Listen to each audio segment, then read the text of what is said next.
Bueno, como mencionaba la doctora Inés, el día de hoy vamos a hablar acerca de controversias en terapia puente. La agenda que les proponemos para el día de hoy es empezar primero con un caso clínico de la vida real, segundo pasar a la definición de la terapia puente, mencionar algo de la introducción, una reseña histórica que se ha tenido, los artículos a lo largo del tiempo, la evidencia actual con la que contamos y una pequeña resolución de las preguntas. Para empezar, entonces, cuando se habla de terapia puente, vamos a ver que nos podemos ver encontrados ante estos dos espectros, que va a ser la anticoagulación o hablar de terapia puente en la antiagregación. En esta charla nos centraremos en la parte de la anticoagulación y vamos a empezar entonces hablando de este caso clínico. Es un hombre de 65 años de edad, antecedentes patológicos de hipertensión arterial, una fibrilación auricular, un reemplazo valvular mitral mecánica hace 5 años. En farmacológicos, el paciente toma media tableta de warfarina todos los días, metoprolol 50 miligramos cada 12 horas, enalapril 5 miligramos cada 12 horas. Él es remitido de Aguadas Caldas porque se cae desde un caballo presentando trauma a nivel del hombro izquierdo, documentándose fractura desplazada de clavícula y escápula ipsilateral.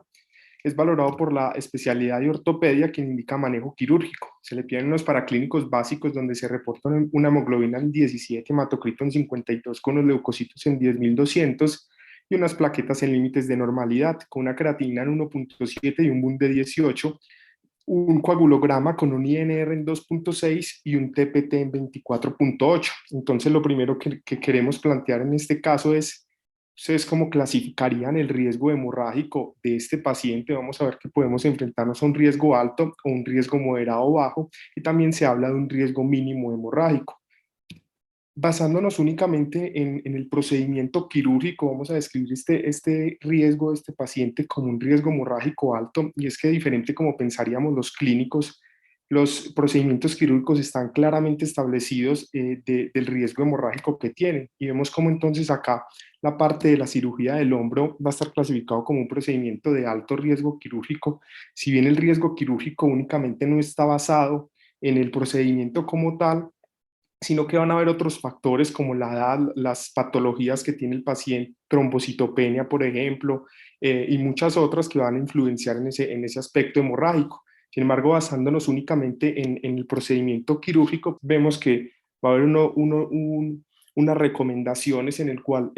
va a haber un riesgo hemorrágico mínimo, en el cual actualmente no se recomienda la interrupción de la warfarina, como vemos acá unos ejemplos, en donde es más el riesgo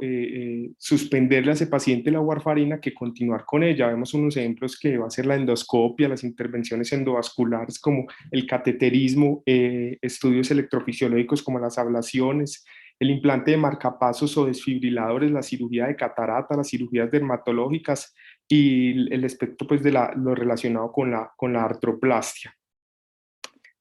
La segunda pregunta que nos hacemos con el caso clínico es cómo clasificarían el riesgo trombótico o tromboembólico de este paciente. Tenemos el riesgo alto, moderado y bajo, y según las guías europeas del 2018 vamos a ver que este paciente tendría un riesgo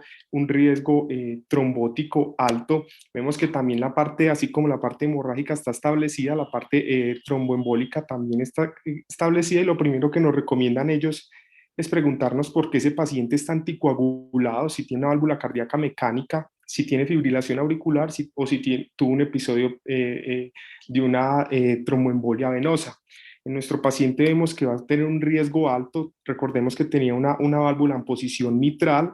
En este riesgo alto también va a estar la parte de la posición tricuspidia, incluido válvulas biológicas, y si es en posición aórtica, las relacionadas con las prótesis monodisco o un ictus y AIT en los 6 meses previos. Dentro de la fibrilación auricular va a ser el riesgo cuando tiene un Charles muy elevado entre 7 y 9, y la parte de la tromboembolia va a estar muy relacionada en cuanto al tiempo de que se produjo esta patología, siendo menor a 3 meses el punto de corte para definir un alto riesgo. Entonces la pregunta que nos hacemos es, ¿este paciente con la evidencia actual requiere terapia puente? ¿Qué dice pues los estudios actualmente? Eso es lo que queremos traer a colación en la revisión el día de hoy. Cuando se habla entonces de terapia puente, vamos a ver que el objetivo de este tratamiento va a ser minimizar el tiempo que ese paciente no va a estar anticoagulado y lo va a poder tener controlado con otros medicamentos, minimizando así ese riesgo tromboembólico que tiene a nivel de toda la parte perioperatoria. Y cuando se habla de terapia puente, vamos a poder encontrar diferentes subtipos. Acá vemos, se lo señalo en rojo, la terapia puente ideal, en el cual pues vamos a tener en los días previos que se suspende la warfarina y se va a iniciar lo relacionado con las heparinas. Sin embargo, hay varios subtipos que podemos enfrentarnos de terapia puente. Uno de ellos es ese, es cuando se tiene terapia puente con dosis plenas de heparinas, que es la que normalmente se aplica, pero también se describe en otra como va a ser la terapia puente con bajas dosis, o relacionado en cuanto al procedimiento, puede ser una terapia puente únicamente utilizada en la parte posoperatoria. Y si desglosamos mucho más esta parte posoperatoria, puede ser de un inicio tardío, generalmente mayor a 48 o 72 horas, o puede ser de un inicio temprano entre las primeras 24 horas. Entonces hay varios subtipos, como vemos en la diapositiva de lo relacionado con la terapia puente. En cuanto a con qué podemos hacer la terapia puente, claramente lo vamos a utilizar con lo relacionado con los anticoagulantes parenterales. Anteriormente se utilizó los anticoagulantes directos como parenterales como la bivalirudina, sin embargo entró en desuso para esta terapia y actualmente se utilizan más los relacionados con los anticoagulantes indirectos dados por las heparinas, sobre todo de bajo peso molecular y la heparina no fraccionada. Con las dosis, van a ser las mismas dosis que conocemos en la heparina no fraccionada, basándonos en el TPT entre 1.5 y 2.3 veces el punto de corte, y en la heparina de bajo peso molecular, para mencionar la noxaparina, 1 miligramo por kilo cada 12 horas o 1.5 por kilo cada 24, y para mencionar también la de la alteparina, 100 unidades por kilo cada 12 horas o 200 unidades por kilo cada 24 horas. Entonces, cuando hablamos de terapia puente, definitivamente nos tenemos que encontrar en esta balanza, en la cual en un lado ponemos toda la parte trombótica, el riesgo trombótico que yo le voy a suministrar a ese paciente cuando le suspendo la terapia anticoagulante, porque va a ser ya un procedimiento quirúrgico que si bien tiene mayor riesgo hemorrágico, también en sí el acto quirúrgico puede liberar muchos factores pues, procoagulantes que favorece tanto la hemorragia como la parte tromboembólica. Y en el otro lado de la balanza nos enfrentamos a la parte del riesgo de uno llevar al paciente anticoagulado sin suspender esta terapia. Entonces es lo que vamos a discutir a lo largo de la charla. Para empezar, una pequeña introducción, vemos que cada día los anticoagulantes orales se formulan con mayor frecuencia, y así como se formulan con mayor frecuencia, pues estos pacientes van a requerir procedimientos quirúrgicos. Se habla que entre un 15 al 20% de estos pacientes se van a someter en el próximo año a un procedimiento ya sea invasivo o un procedimiento quirúrgico. Y ahí es donde el clínico tiene que estar sumamente preparado pues para enfrentar a estos pacientes y cómo los va a abordar, dado que el no contemplar bien este cuadro clínico pues va a llevar a un dilema que puede ser frecuente en estos pacientes y conducirá a eventos adversos importantes. Y que se ha visto en los estudios es que generalmente los clínicos tienden a sobreestimar el riesgo tromboembólico de esos pacientes hasta un 30% de los casos, favoreciendo así que se realice la terapia puente, llevando eso a que hasta en la mitad de los casos las interrupciones que se hacen por anticoagulantes orales o la indicación de la terapia puente que se hacen, pues van a estar erróneamente indicadas. Y acá nos enfrentamos entonces a la evolución en el tiempo de lo que han sido los anticoagulantes a lo largo del tiempo, empezando con la heparina no fraccionada en 1930, luego aparecen los antagonistas de la vitamina K en los 40, que empieza todo lo relacionado con la vitamina K, con la terapia puente, y empieza ya con las heparinas de bajo peso molecular, pues con la implementación de dicha terapia, disminuyendo un poco cuando aparecen en el 2008 los anticoagulantes orales directos. Sin embargo, pues vemos que la warfarina sigue siendo una aliada de la práctica clínica, por lo que es importante conocer esto. Recordemos que los anticoagulantes orales directos pues no van a requerir terapia puente, por lo que nos vamos a basar en la terapia puente para los antagonistas de la vitamina K. Y otro aspecto importante, vemos que por un lado pues fue la aparición obviamente de los antagonistas de la vitamina K, que llevó a la aparición de la terapia puente. Otro punto importante en la historia de la terapia puente fue el desarrollo de la cirugía cardíaca o la cirugía cardiovascular, y vemos cómo hay reportes desde 1978. Recordemos que la cirugía, la máquina de circulación extracorpórea se empezó a utilizar en los años 1953, pero en ese entonces tenía una alta mortalidad y es hasta 1960 donde Starr y Edwards crean esta válvula que fue utilizada por mucho tiempo, en el cual ellos se implantaban, pero veían que los pacientes les iba mejor, pero tenían mucho riesgo tromboembólico. Y ya entonces, como les digo, en 1978 ya hay reportes en el cual ya se preguntaban cómo iban a manejar esos pacientes que estaban anticoagulados y iban a ser llevados a procedimientos quirúrgicos que no iban a ser cardiovasculares. Esto ha evolucionado en el tiempo, teniendo ya válvulas de última generación, como la que vemos acá, en donde claramente pues, el riesgo tromboembólico ha disminuido, por lo que ha llevado también así a la disminución de que el clínico tenga esa intención de implementar tanto la terapia puente. Otro entonces es en 1999 el doctor Duquetis, en el cual él empieza a mirar, él se pregunta, él es un hematólogo que ha estudiado mucho la parte de terapia puente, y él se pregunta para el año 1999 cuál era la preferencia de los médicos en Estados Unidos. Él hizo una encuesta a médicos de unos casos clínicos que le planteó, como vemos acá en este cuadro izquierdo, en el cual él se plantea, le plantea a los médicos, casi 500 médicos en esta encuesta, qué preferían ellos para llevar o realizarle a estos pacientes en caso de requerirlo. Entonces, les plantea cuatro casos clínicos, dos de alto riesgo tromboembólico con válvula mitral mecánica, que es el caso clínico 1 y 3, y en el caso clínico 2 y 4 les plantea pacientes con alto riesgo hemorrágico, sobre todo porque por ejemplo, vemos que iba a ser ya una resección, se le iba a realizar una colectomía subtotal, por lo que entonces vemos que posterior a que le hace la encuesta, vemos acá los resultados. Este era en el aspecto preoperatorio. En la clasificación A era parina no fraccionada, entonces vemos cómo había una predilección para el año 1999 de los médicos utilizar heparina no fraccionada, y el estadio B y C, el B era la heparina de bajo peso molecular y en el C era lo relacionado con la parte de la interrupción de la warfarina. Eso en la parte preoperatoria. Como vemos acá, la parte posoperatoria seguía habiendo una predilección por la heparina no fraccionada que por las heparinas de bajo peso molecular. Entonces él saca unas conclusiones en ese entonces, dice que los médicos se basaban mucho para los años cercanos al 2000 en toda la parte tromboembólica que podía llevar un paciente, sobre todo basado en un ACV que era muy catastrófico, y no utilizaban el riesgo hemorrágico para tomar las conductas en dichos pacientes. Y él lo concluye diciendo que la responsabilidad legal, pues que usted posterior a un procedimiento justifique un accidente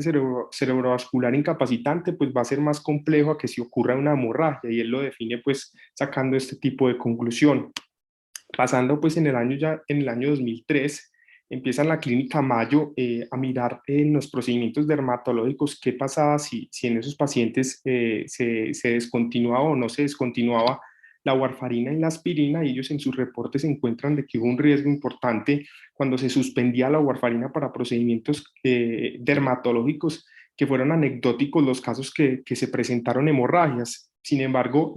episodios trombóticos sí fueron más frecuentes, encontrando 17 casos con warfarina y 14 casos con lo relacionado con la aspirina. Entonces acá ellos ya se empiezan a preguntar de que al menos en procedimientos menores o con riesgo mínimo de sangrado, pues no se justificaba toda la parte de esta terapia puente. Es así hasta el 2006 se recoge esta revisión sistemática. Ellos se preguntan qué había hasta ese entonces, qué evidencia se encontraba para el año 2006. Vemos entonces que ellos ya empiezan a hablar de un riesgo trombótico y un riesgo hemorrágico, que es como el enfoque que utilizamos actualmente, poner eso en una balanza. Sin embargo, vemos que este es más engorroso al que nos presenta la guía europea actual. Sin embargo, vemos también que sigue siendo el punto de corte de menor a 3 meses, sobre todo para esos episodios de tromboembolismo pulmonar y de TBPs, como el punto de corte de que uno trataría de llevar a esos pacientes para que no vayan a presentar complicaciones de los procedimientos. Y acá para mostrar la evidencia de que las heparinas de bajo peso molecular para este año, a pesar de que eran más utilizadas las heparinas no fraccionadas, tenían buena evidencia, les iba bien en los estudios que no, y no presentaban eventos tromboembólicos. En este caso, solo el estudio de DUM mostró que se presentaron 4 casos tromboembólicos. Sin embargo, en los sangrados sí todos presentaron cuadros hemorrágicas, por lo que ahí nos empezamos a preguntar el riesgo de dicha terapia. En cuanto a lo relacionado, si se comparaba la heparina de bajo peso molecular y la heparina no fraccionada, porque pues, como veíamos antes de este 2006, había mucha predilección por los médicos de la utilización de la heparina no fraccionada. Sin embargo, pues la evidencia muestra que ambos eran efectivos. Sin embargo, la heparina de bajo peso molecular, pues obviamente iba a estar muy relacionado con menor estancia hospitalaria y pues iba a ser menos complejo para pues todo el personal. Y entonces es como las recomendaciones pues para este año 2006 ya se tenía algo parecido a lo que vemos actualmente, era la suspensión en el día 5 días previos al procedimiento y el día previo a la realización de la cirugía es tomarle un INR y con ello definir si está menor a 1.5 definir. Y para ese entonces ya se recomendaba el únicamente recomendar la terapia puente para casos de riesgo tromboembólico elevado. Bueno, continuando pues con lo que menciona Daniel, entonces vamos a seguir con los estudios. Ya para este, digamos, después de los 2000 se empieza más la tendencia a usar las heparinas de bajo peso molecular como estudios pues para la terapia puente, a diferencia pues de la heparina no fraccionada, que digamos se usaba previamente de una manera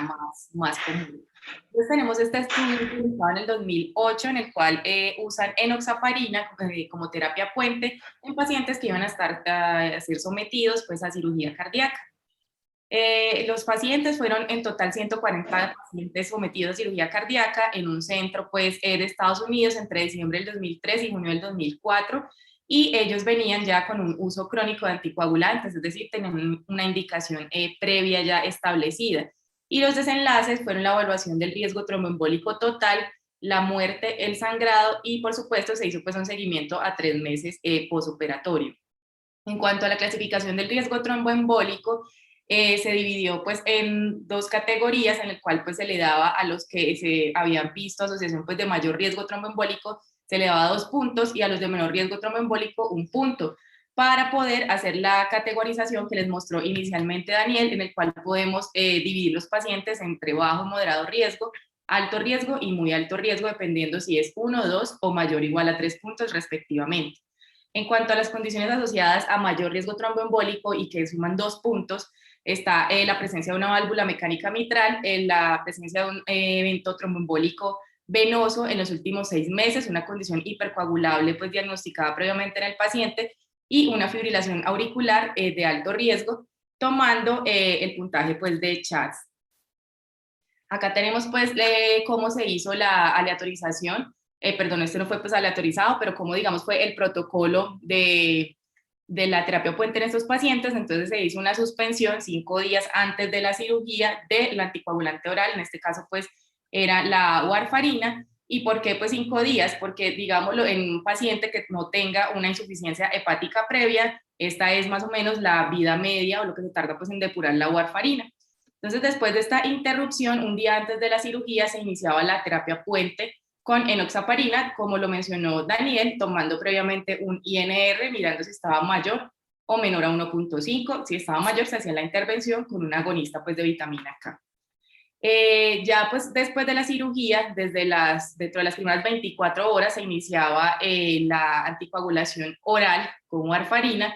y se iniciaba posteriormente la terapia puente si el paciente pues no presentó ninguna complicación durante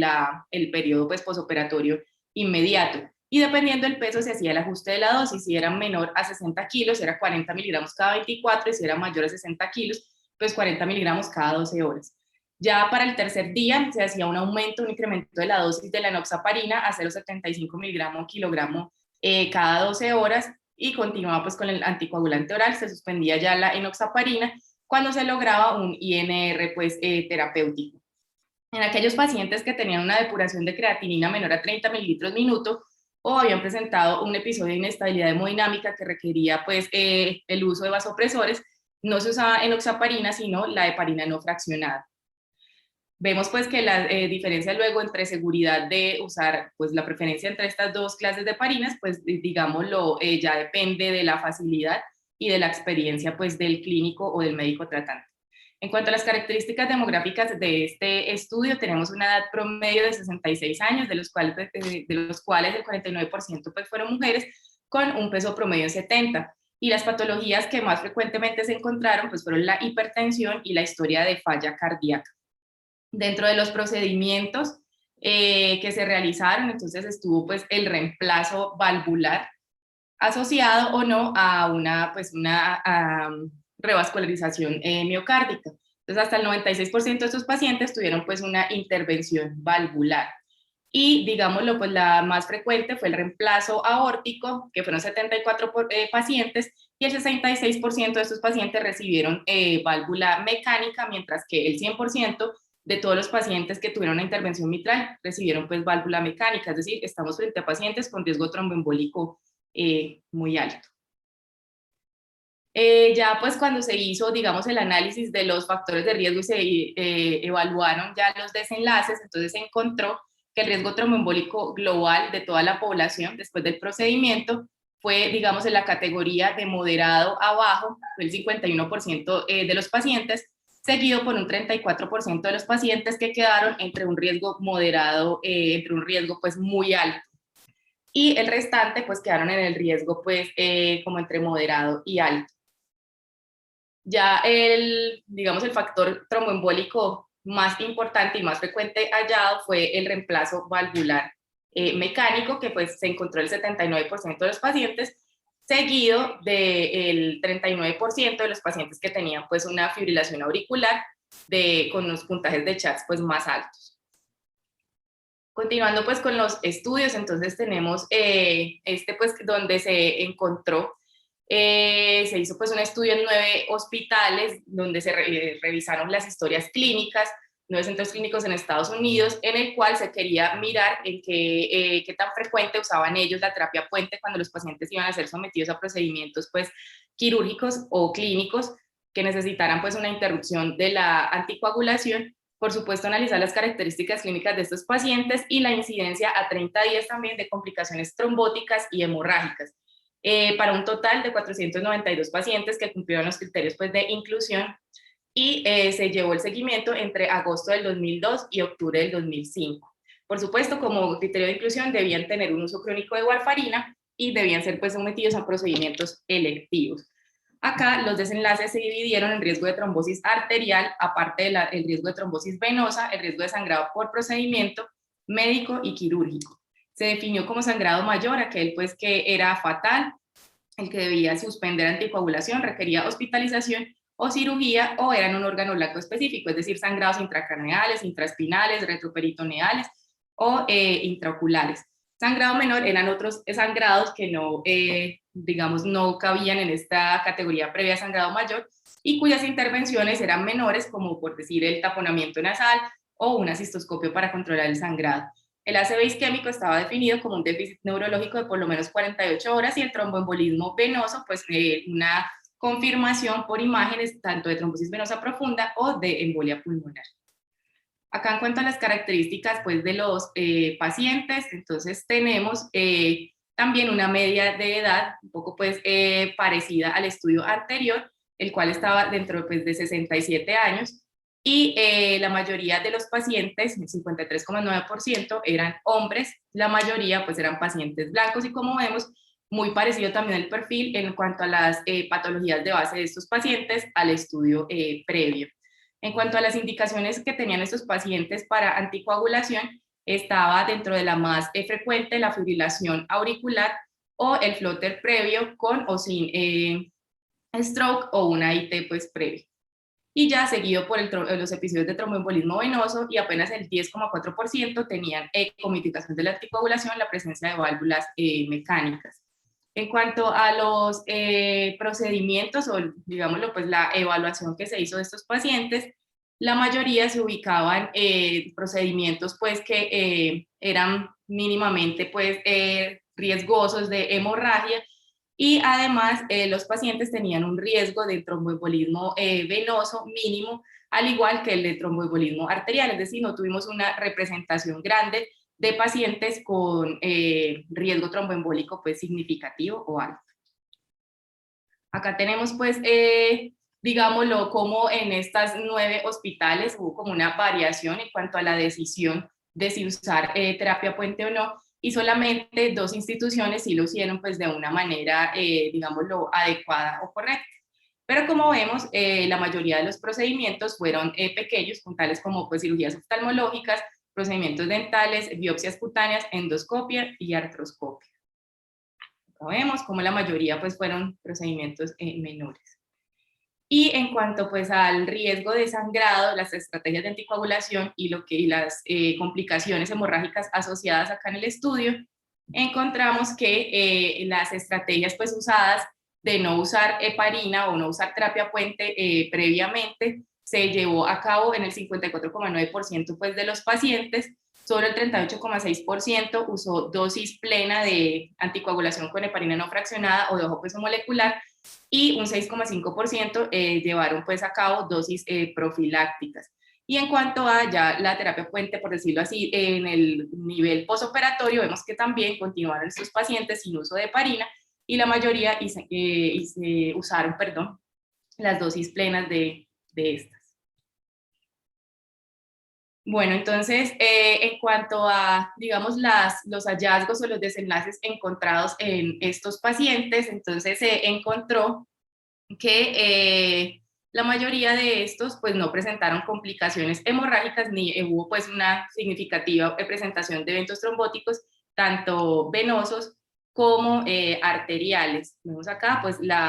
los pocos número de pacientes que sufrieron entre 1,1 y 2,7% cualquier evento pues hemorrágico. Y digamos los que tuvieron el mayor aporte en estos pacientes de complicaciones tanto hemorrágicas como trombóticas fueron aquellos que estaban en la categoría de alto riesgo por una válvula, por presencia pues, de válvula cardíaca mecánica.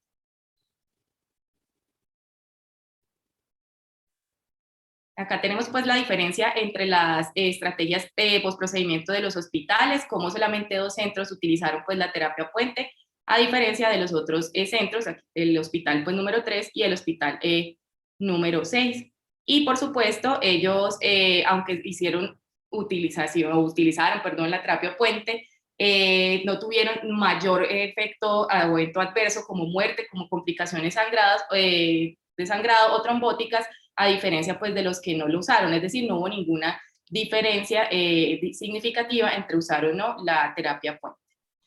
Continuando pues con los estudios, tenemos este publicado en el 2012, en el cual pues se querían estudiar, porque pues como mencionó Daniel, el miedo o el temor de los clínicos era el riesgo tromboembólico por encima del hemorrágico, pero pues aunque se hacía esta terapia puente y se prevenía o se disminuía ese riesgo tromboembólico, se incrementaba el riesgo hemorrágico. Entonces, hasta ahora no se tenía como una evidencia clara de qué tanto esos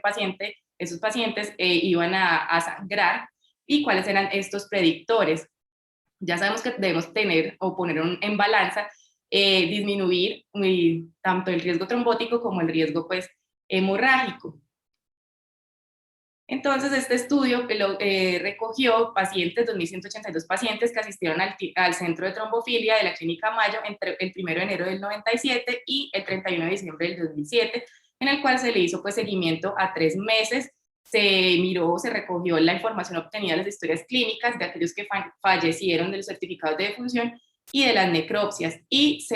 dividió en 2 grupos, los de bajo riesgo trombótico y los de alto riesgo trombótico. Los de bajo riesgo trombótico eran aquellos pues, que tenían procedimientos ambulatorios de bajo riesgo de sangrado.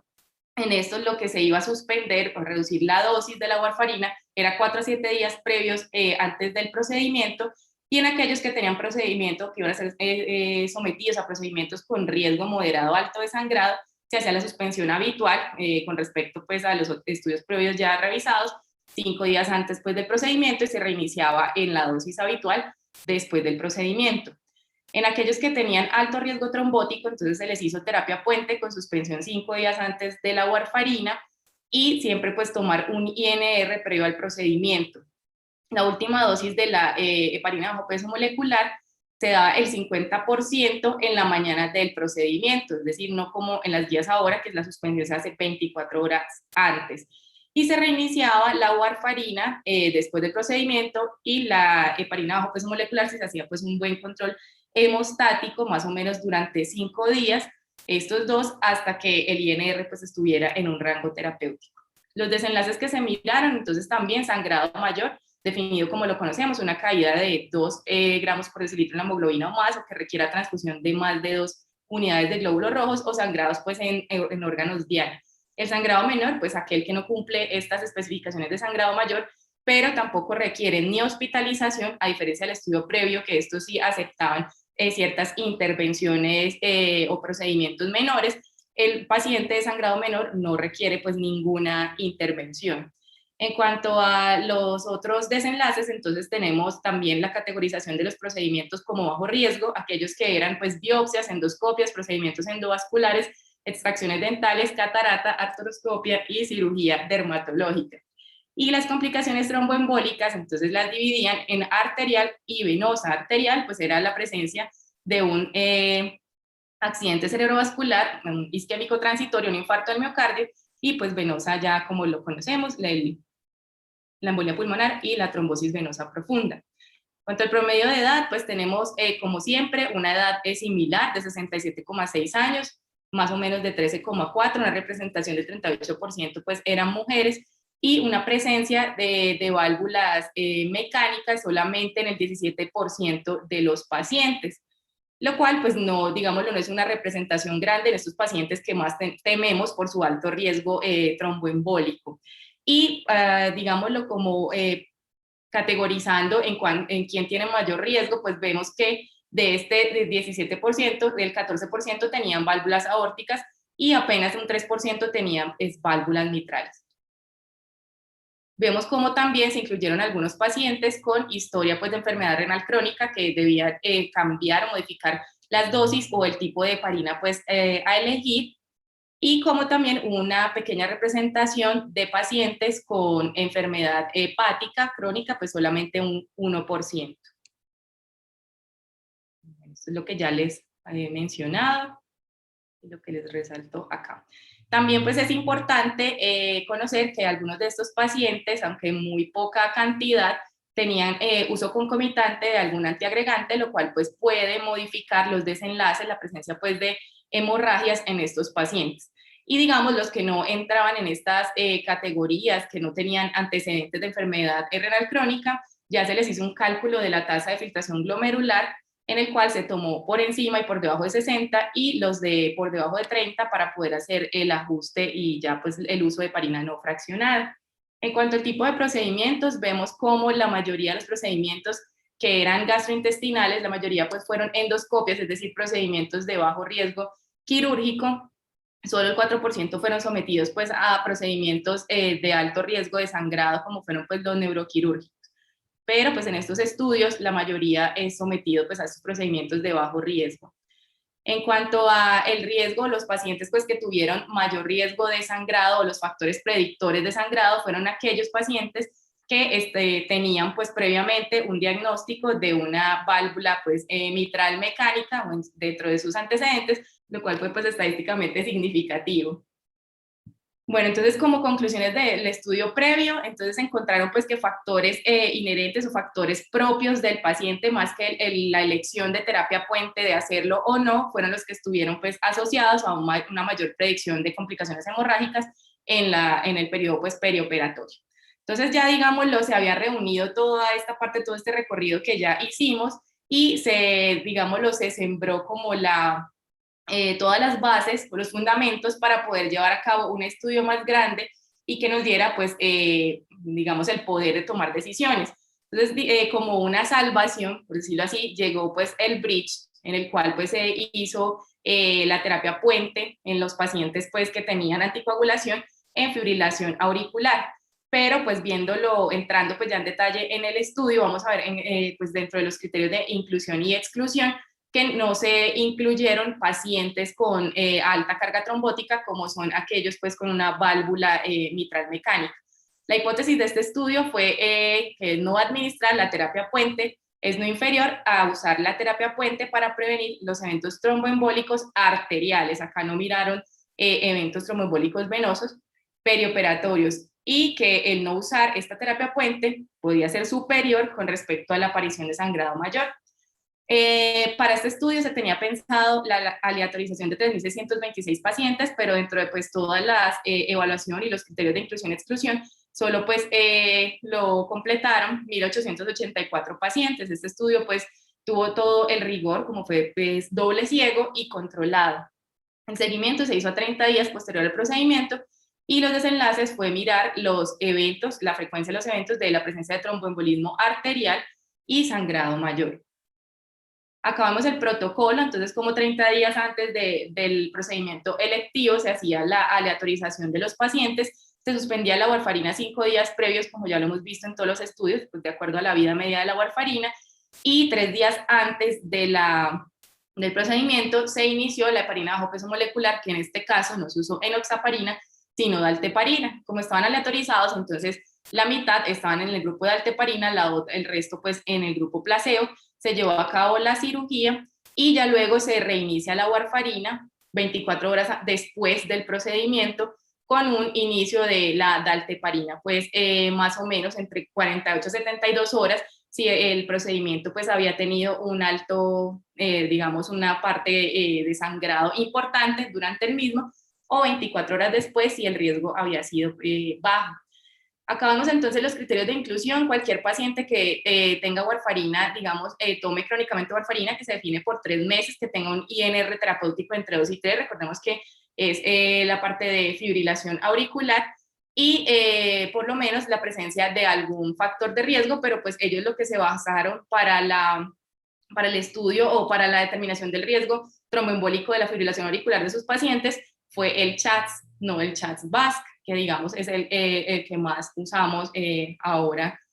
pues actualmente. La mayoría de los estudios están basados en el CHATS. Además, viéndolo ya luego en la tabla pues, de las características demográficas, estos pacientes tenían un CHATS entre 2 y 3, es decir, no tenían una alta carga trombótica. Y como vemos acá en los criterios de exclusión, se excluyeron aquellos pacientes que tenían una válvula protésica mecánica, la cual pues está asociada a mayor riesgo trombótico. Y por supuesto la presencia pues de episodios tromboembólicos tanto venosos o arteriales en las últimas 12 semanas, al igual que se excluyeron pacientes con insuficiencia renal severa, por supuesto en hemodiálisis, definida como una tasa de filtración glomerular por debajo de 30 mililitros minuto, presencia pues, de trombocitopenia asociada a heparinas, y pues ya en una expectativa de vida menor a un mes. Entonces vemos acá las características de los pacientes, lo que les mencioné, como estos pacientes tenían un puntaje de CHATS, la mayoría se ubicaban entre 2 y 3, vemos que el 64% de los pacientes, y el restante, una poca representación de pacientes con alta carga tromboembólica. Como vimos en los estudios previos, esos pacientes, pues, digámoslo, la patología más común o más frecuente entre ellos fue la hipertensión. En cuanto a mirando ya patología valvular, porque ellos, digamos, no excluían a aquellos pacientes con FA valvular, pero como vemos, solamente el 2% estaba asociado a estenosis, por supuesto, era una estenosis leve hasta moderada. En cuanto a los desenlaces, vimos que no usar terapia puente, entonces no fue inferior, lo cual pues fue estadísticamente significativo, como lo vemos acá, a usar terapia puente en cuanto a riesgo tromboembólico. Es decir, en estos pacientes que iban a ser sometidos a procedimientos de bajo riesgo hemorrágico, no es necesario usar pues la terapia puente ni suspender los anticoagulantes orales previos al procedimiento. En cuanto a sangrado mayor, sí vemos cómo el uso de esta terapia puente en estos pacientes, que recordemos que son de baja carga trombótica y que van a procedimientos de bajo riesgo hemorrágico, como sí se incrementó el riesgo hemorrágico, más o menos pues la diferencia fue un 3,2% versus el 1,3% de aquellos que no recibieron terapia puente, y fue estadísticamente significativo, al igual que la presencia pues en otros desenlaces secundarios de sangrado menor. Ya pues para terminar, entonces tenemos acá esta revisión sistemática y metaanálisis en el cual se hizo en pacientes en el que se usaron terapia puente y estos pacientes habían sido sometidos a un, digámoslo, un procedimiento que tiene las dos caras de la moneda, tanto un alto riesgo trombótico como hemorrágico, que fue el reemplazo valvular mecánico. Pues los desenlaces, lo que se quiso mirar con este estudio fue calcular las tasas de sangrado, los eventos tromboembólicos, cuántos pacientes con anticoagulación oral habían recibido y terapia puente y cuántos no, y qué tipo pues, de heparina se utilizaron. Entonces se incluyeron 23 estudios para un total de 9.534 pacientes y poder pues hacer un análisis un poco más exhaustivo. Entonces vemos acá los 23 estudios incluidos, de los cuales, digamos, la mayoría habían recibido pues terapia puente, y de estos, entre los que recibieron terapia puente, se había utilizado pues heparina de bajo peso molecular, pero los estudios que usaron heparina bajo peso molecular eran, como los mencioné, de la década de los 2000, entonces eran estudios del 2003 en adelante, mientras que los anteriores habían usado heparina pues no fraccionada. En cuanto a las desenlaces ya o las conclusiones que se encontraron, entonces se encontró que la tasa de evento tromboembólico en aquellos que se usó terapia puente había disminuido significativamente con respecto a los que solo usaron el anticoagulante oral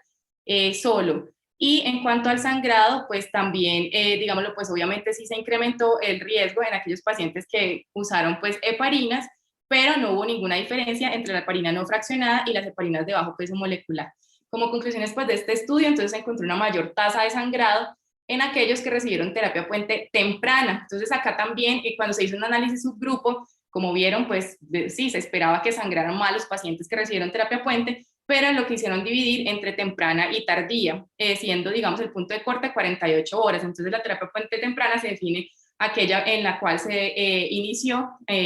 menos de 48 horas, pues, digámoslo, postquirúrgico. Entonces, los que más sangraron fueron estos que recibieron la terapia puente temprana con heparinas de bajo peso molecular.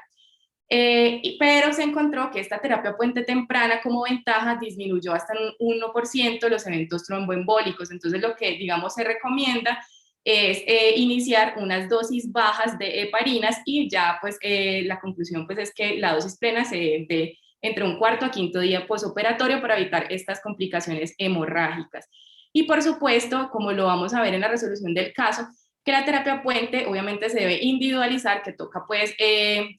estar en contacto con los quirúrgicos y siempre leer la nota, o cuando no se puede leer la nota quirúrgica, no haya una descripción pues muy detallada, preguntar al quirúrgico si pues cómo estuvo el control hemostático durante la cirugía, y así poder definir pues cuándo iniciar o no la terapia y a qué dosis pues iniciar. Ya pues digámoslo, es la guía en la que ahora nos basamos, que es la guía de los europeos, en la cual pues se hizo un consenso en el cuanto al manejo perioperatorio y periprocedimiento del tratamiento antitrombótico, y lo que se quiso fue pues proponer una serie de recomendaciones pues prácticas y ya unir todos estos conceptos que hemos visto. Esta tabla pues ya la presentó Daniel en cuanto a la estratificación del riesgo pues tromboembólico de aquellos pacientes que tienen anticoagulación oral. En cuanto al riesgo hemorrágico, entonces debemos tener en cuenta estas tres categorías. Entonces tenemos procedimientos de riesgo hemorrágico bajo, definidos como aquellas intervenciones en las que la hemostasia se puede conseguir adecuadamente. Una posible hemorragia no va a suponer ni riesgo para la vida, ni tampoco pues va a comprometer el resultado de la cirugía, y esos pacientes no requieren transfusión. En cuanto a moderado, la hemostasia quirúrgica puede ser difícil, pero aquí se va a incrementar esa necesidad de transfundir o reintervenir. Y definitivamente un riesgo hemorrágico alto es aquella en la cual la hemorragia perioperatoria puede comprometer la vida o el resultado de la cirugía. Entonces, con respecto a todas estas revisiones que hemos visto, se hizo este algoritmo en el cual se hacen unas recomendaciones para retirar y volver a reiniciar los anticoagulantes orales. Entonces, sí, definitivamente, si es una urgencia quirúrgica, como lo vamos a ver, se necesita, pues no se va a aplazar el procedimiento y ya vamos a ver, digamos, lo recomendado. Si definitivamente es selectivo, como en este paciente, se debe definir si se suspende o no la anticoagulación oral, dependiendo del riesgo de la cirugía. En este caso tenemos un riesgo alto hemorrágico, y ya de ahí pasamos a evaluar el riesgo tromboembólico, que en el caso pues, del paciente es un riesgo alto. Acá pues debemos suspender. Entonces, ¿cuándo suspender la anticoagulación oral? Entonces, de acuerdo a la vida media de cada medicamento. Si tenemos pacientes, en el caso de del paciente presentado inicialmente, es un paciente que recibe warfarina, entonces se suspende 5 días antes de la cirugía. Y dependiendo del INR, si este paciente tenía un INR previo, si estaba supraterapéutico, pues esa suspensión debe hacerse con muchísimo más tiempo de antelación, más o menos unos 7 días. Y si estaba subterapéutico, pues se puede hasta 4 días antes del procedimiento.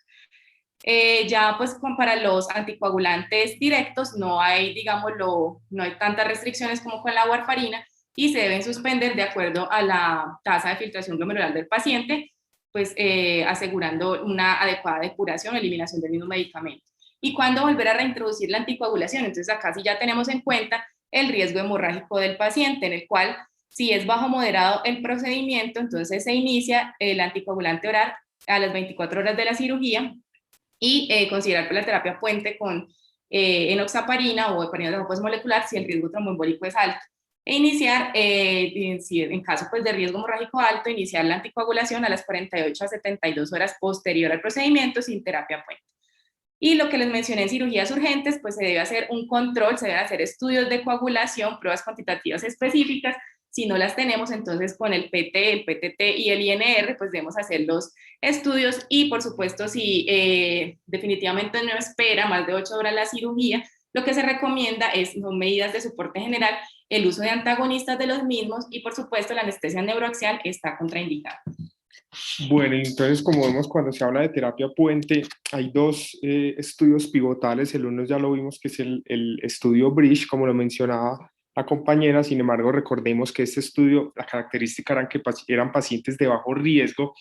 Entonces se empieza a describir en la literatura el estudio PERIOD 2. Ese estudio fue muy importante, se describe cuando uno lee terapia puente, desde el 2006 se empiezan a recoger los pacientes y estaban muy esperanzados pues, en la publicación de este estudio que se realiza en junio del 2021. Y este fue un estudio aleatorizado, controlado, doble ciego, en el cual quisieron mirar en la parte posoperatoria si iniciarle heparinas de bajo peso molecular a esos pacientes ya de alto riesgo tromboembólico, cómo se iban a comportar, que era el vacío que teníamos en el conocimiento de que teníamos, era pacientes, teníamos todo muy claro, pero en la parte de bajo riesgo. Pero entonces, ¿qué pasaba con esos de alto riesgo tromboembólico? Y vamos a sacar unas conclusiones de esto rápidamente. Se fue un estudio realizado en hospitales de Canadá e India, de pacientes, como les decía, de alto riesgo. Se quiso evaluar la terapia puente comparado con placebo y quisieron básicamente mirar eventos tromboembólicos y hemorrágicos. Dentro de los criterios de inclusión, pacientes mayores de 18 años con válvula mecánica o una fibrilación auricular con shots de uno o más que utilizaran warfarina y que estuvieran programados para cirugía no cardíaca, y los criterios de exclusión que les traigo al lado derecha de sus pantallas. Básicamente, entonces, lo que ellos quisieron mostrar en ese estudio era mirar con cuando se comparaba a nivel posoperatorio, pacientes de alto riesgo, tromboembólico, cómo se comportaba la parte de la trombosis, eventos tromboembólicos mayores, y en la parte de sangrados lo mismo, o sea, el desenlace primario, hemorragias mayores, definidas como hemorragias que descendieran la hemoglobina más de 2 gramos o que necesitaran transfusión, y también sangrados pues triviales o leves. En ese entonces ellos lo que hicieron fue recoger pacientes desde el 2006 hasta el 2018, bueno, ha sido bastante largo, como les mencionaba, siempre se mencionaba el periodo 2, esperando pues los resultados, y finalmente recogen 650 a un brazo de pacientes que no se les dio terapia puente, y en el otro brazo pacientes que se les dio dalteparina, como ya lo vamos a ver. Sin embargo, vemos que hay una diferencia que es llamativa, en cual el paciente que no recibieron terapia puente, los autores lo relacionan en que en un brazo había más pacientes con fibrilación auricular. Entonces ahí empiezan a haber dudas respecto a la aleatorización pues, del estudio. Este fue la metodología que ellos se plantearon, o la intervención, en el cual ellos lo que hacen es, si tomaba el paciente aspirina 7 días previos, se lo suspendían. Al quinto día, como normalmente se realiza previo a la cirugía, le suspendían la warfarina, y vemos que la intervención para todos fue igual previo al procedimiento, ¿sí? Le daban dalteparina 200 unidades por kilo día, el día 3 previo, el día 2, y el día anterior le daban solo 100 unidades por kilo. Se hacía el procedimiento, ese mismo día le empezaban la warfarina, y acá está la dicotomización pues del estudio, en el cual a unos pacientes les daban placebo y a otros pacientes se le aplicaba la parte de la alteparina con las dosis que les menciono en ese entonces. Vemos acá entonces para mencionar que es importante que es el estudio que más pacientes con válvulas mecánicas ha incluido, incluyó 305 pacientes. Es importante recalcar del estudio que la mitad, casi la mitad de los pacientes de los pacientes que tenían válvulas mecánicas tenían válvula mitral, lo que le daba pues mayor peso tromboembólico. Sin embargo, el CHATS no era tan elevado como uno esperaría para dar un riesgo tromboembólico mayor. Entonces, básicamente se centran en el riesgo tromboembólico basado por la presencia de fibrilación y por la presencia de válvulas mecánicas de predominio mitral.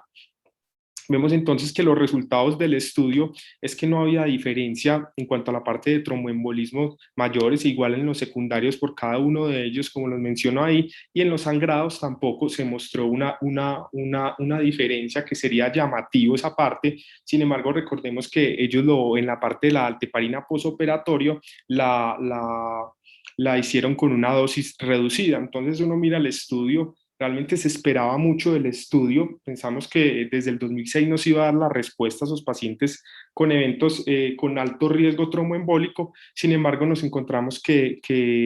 realmente pues no tiene limitaciones el estudio, sobre todo la parte que solo se evaluó a nivel posoperatorio. Entonces, pues si bien cada uno podría sacar unas conclusiones, pues quedan todavía ciertos criterios para mencionar.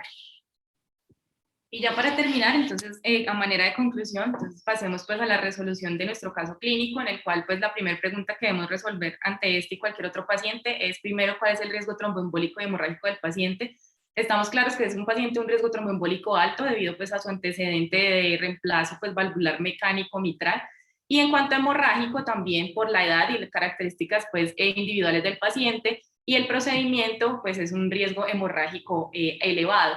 ¿Cuándo suspender y cuándo reiniciar la warfarina? Entonces también vemos que en este paciente al ingreso se debe hacer un INR, como lo vimos acá, y tiene un INR en 2,6. Por lo tanto, pues la warfarina debe suspenderse desde el ingreso y ya pensar en el reinicio de la misma, pues como es un paciente con alto riesgo trombótico, o sea, se haría pues más o menos 24 horas después del procedimiento. Si este paciente requiere terapia puente, pues estamos claros en que sí, es un paciente de una carga trombótica elevada y por lo tanto requiere terapia puente. Cuando el INR esté pues por debajo de 2, iniciar la heparina de bajo peso molecular. Y pues la última pregunta, ¿cuál sería la administración de dicha terapia puente y a qué dosis? Entonces ya lo mencioné, cuando el INR esté por debajo de 2, iniciar la heparina bajo peso molecular a dosis plena, dosis anticoagulante más no profiláctica, suspender 24 horas antes del procedimiento y reiniciar dependiendo pues lo que nos cuente ya la parte de ortopedia, cómo estuvo pues la cirugía.